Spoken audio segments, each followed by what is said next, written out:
Have you ever dreamed of a sure thing? An investment so perfect, it felt like a secret whispered only to you, promising impossible returns guaranteed. What if I told you that nearly a century ago, one man offered just that, captivating a city and building an empire on a promise? But the secret wasn't a financial loophole. It was a lie so grand it would be named after him for all time. Our story begins in the dizzying optimism of post-war America, in Boston, 1919. The world was rebuilding, and fortunes felt ripe for the taking. Into this hopeful landscape stepped a man named Charles Ponzi. He was a recent Italian immigrant, short in stature but overflowing with a magnetic charm and an unshakable belief in his own destiny. He was a man who looked at the world and saw not what it was, but what it could be sold as. Ponzi had a history of small-time crimes and get-rich-quick schemes that had all fizzled out. He had served time in both the US and Canada for forgery and smuggling. But these failures had only sharpened his skills and his ambition. He wasn't just a con man, he was a student of human desire. He understood that people don't invest in businesses, they invest in dreams. The dream he offered was born from a simple piece of mail. He received a letter from a company in Spain that included an international reply coupon, or IRC. This was a voucher that could be exchanged in another country for postage stamps. Ponzi noticed a fascinating discrepancy. Due to post-war currency fluctuations, an IRC bought cheaply in Spain could be redeemed for stamps worth significantly more in the United States. Here was the genius of his pitch. It wasn't magic, it was arbitrage, a legitimate financial practice. He claimed he could buy massive quantities of these IRCs in economically weak countries and redeem them for a huge profit in the US. He formed a company, the Securities Exchange Company, and began seeking investors, promising them an astonishing return, 50% profit in just 45 days. In the beginning, the operation was small. He convinced a few friends and associates to invest. And true to his word, 45 days later, he paid them back their initial investment plus the full 50% interest. The news spread like wildfire. Word of mouth is the most powerful marketing tool, and in the tight-knit communities of Boston, the legend of Charles Ponzi, the financial wizard, began to grow. Soon, a trickle of investors became a flood. People from all walks of life, factory workers, policemen, bankers, and society elites, lined up outside his modest office on School Street. They withdrew their life savings, mortgaged their homes, and begged Ponzi to take their money. He was seen not as a gambler, but as a financial messiah, a man who had unlocked the secret to effortless wealth. The money poured in at an incredible rate. By the summer of 1920, he was raking in an estimated $250,000 a day, the modern equivalent of millions. His operation expanded, with agents in other cities signing up new investors. Ponzi himself became the very picture of the American dream. He bought a lavish 12-room mansion in Lexington, a custom-built limousine, and wore the finest suits. He was a master of public relations. When whispers of doubt began to surface, he didn't hide. He opened his books to auditors, gave confident interviews to reporters, and charmed everyone he met. He served coffee and donuts to the crowds, waiting to give him their money. He radiated such an aura of success and legitimacy that to doubt him felt like an act of foolish pessimism. But behind the curtain, the machine was already broken. The IRC arbitrage scheme was a logistical nightmare. Buying and shipping the sheer volume of coupons needed to pay his investors was physically impossible. In reality, he barely engaged in the IRC trade at all. The entire operation was a fiction from the very beginning. The truth was terrifyingly simple. Ponzi was using the money from new investors to pay the returns promised to the earlier ones. It was a financial house of cards, a shuffling of money that created the illusion of profit. As long as new money kept pouring in, the illusion could be maintained. But if the flow of cash ever slowed, the entire structure would collapse instantly.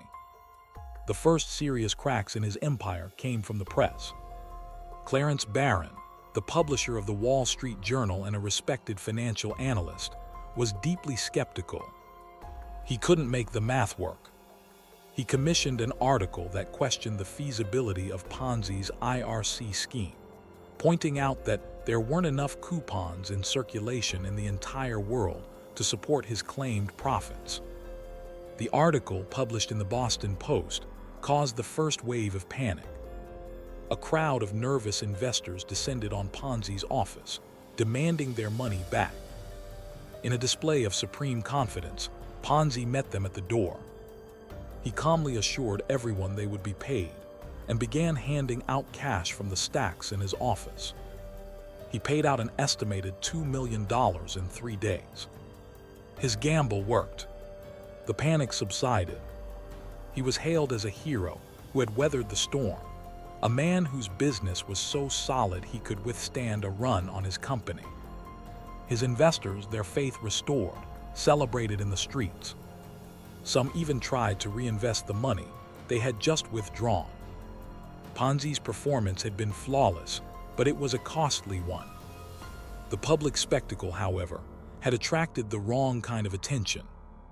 Federal and state authorities, who had been watching from the sidelines, now launched a full-scale investigation. They assigned an auditor to go through the books of the Securities Exchange Company. It was the beginning of the end. Ponzi's own publicist, a man named William McMasters, also turned against him. After realizing the true nature of the fraud, McMasters went to the district attorney and sold his story to the Boston Post for $5,000. He laid out the entire scheme, calling Ponzi a financial idiot who was hopelessly insolvent. The breakthrough was the auditor's report. After weeks of trying to make sense of Ponzi's chaotic and often non-existent records, the truth was laid bare. The Securities Exchange Company was bankrupt, to the tune of at least $7 million. There were no massive stockpiles of international reply coupons. There were no brilliant investments. There was only debt. The federal report confirmed what the Boston Post had calculated.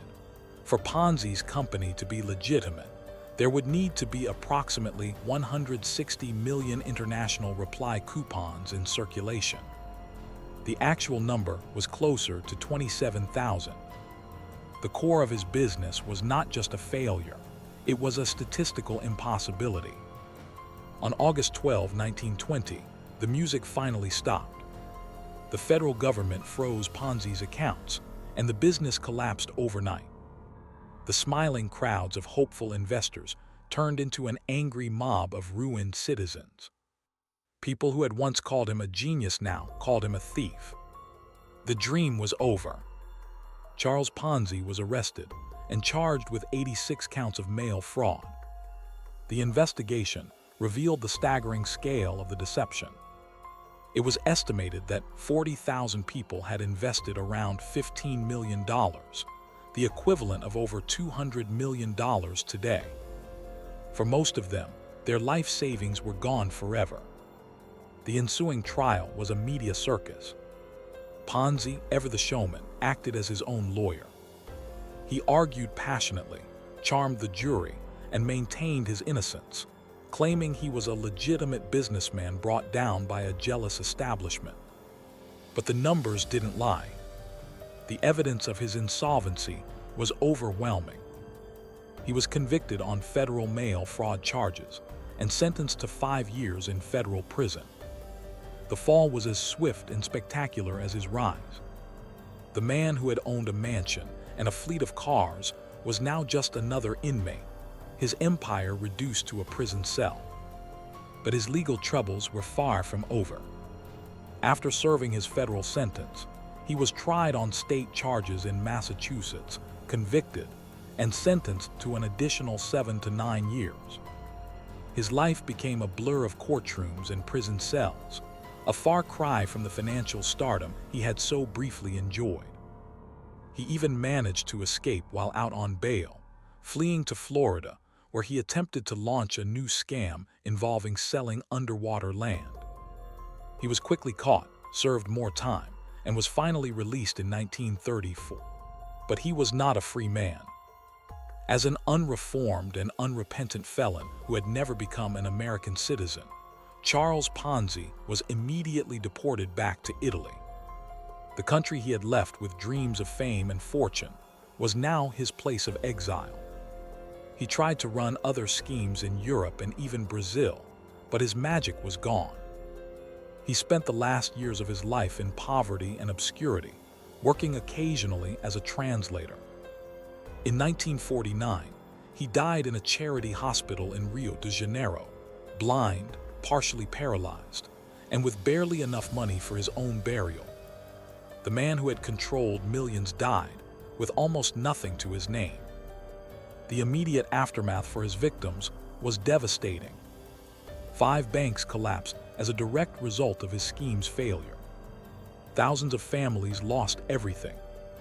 Their trust had been shattered, their futures destroyed, all because of one man's impossible promise. The legacy of Charles Ponzi, however, is not just the story of a single, spectacular fraud. His greatest and most lasting creation was the scheme itself. He didn't invent the concept of robbing Peter to pay Paul, but he perfected it on such a massive and public scale that his name became forever attached to it. A Ponzi scheme is now a term universally understood to describe a fraudulent investment operation that pays returns to its investors from new capital paid to the operators by new investors, rather than from profit earned by the operator. It's a ghost that continues to haunt our financial world, reappearing in different forms and with different frontmen. From small-time scams to the multi-billion-dollar fraud perpetrated by Bernie Madoff, the underlying mechanics are exactly the same as the ones used by a charming Italian immigrant in Boston a century ago. The scheme preys on 2 of the most powerful human emotions, greed and the fear of missing out. It offers entry into an exclusive club of people who have found the secret to easy money, making skeptics feel like fools for being left behind. Ponzi's story is a chilling reminder of the power of belief. His investors weren't all naive or foolish. They were ordinary people who suspended their disbelief because the promise of a better life was too seductive to resist. They trusted the man more than they questioned the math. He held up a mirror to the roaring 20s, reflecting its boundless optimism, but also its reckless speculative fever. He proved that if a story is good enough, people will not only believe it, they will defend it, even when the evidence of the lie is all around them. And so we are left with a timeless, unsettling question. Charles Ponzi is long gone, but his ghost remains. In a world of cryptocurrency, complex derivatives, and digital promises, are we any wiser than the crowds who lined up on School Street? Or are we all just waiting for the next charismatic storyteller with an impossible, beautiful promise?